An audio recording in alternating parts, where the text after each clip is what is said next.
People in the 1820s were content since there was one political party and none other to disrespect or compete against.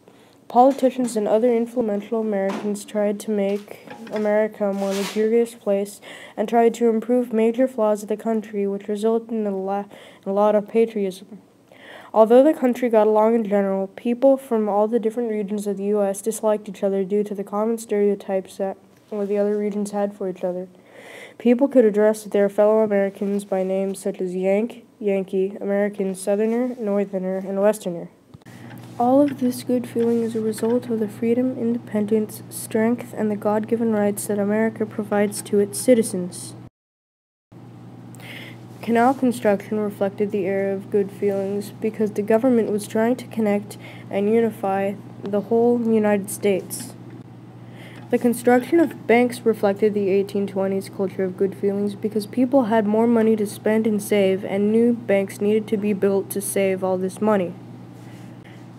The lack of political tension in the United States also reflected the era of good feelings because people weren't upset during the political campaigns because the Democratic Republicans were such a big political party that no one had to fear an opposing political party.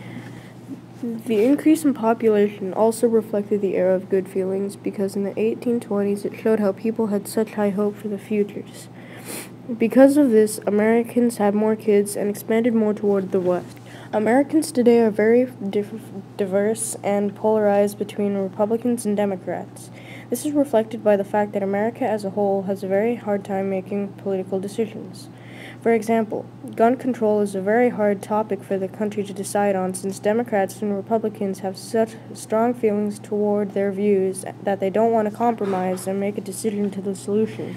People today don't have high hopes for the country due to the poor economy, and this has caused people to not invest as much, not trust banks, and not spend as much money.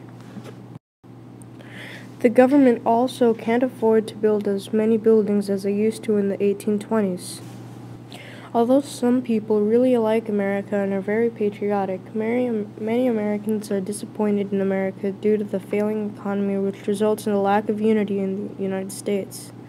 There has been a lack of sexism and racism in today's America due to protests and wars and civil rights movements. This is reflected by the fact that women and minorities can vote and run for office. Both time periods have experienced an increase in population. In both time periods, however, there are opposing political parties, although in the 1820s, the Democratic Republican Party was supported by the vast majority of the country in the 1820s.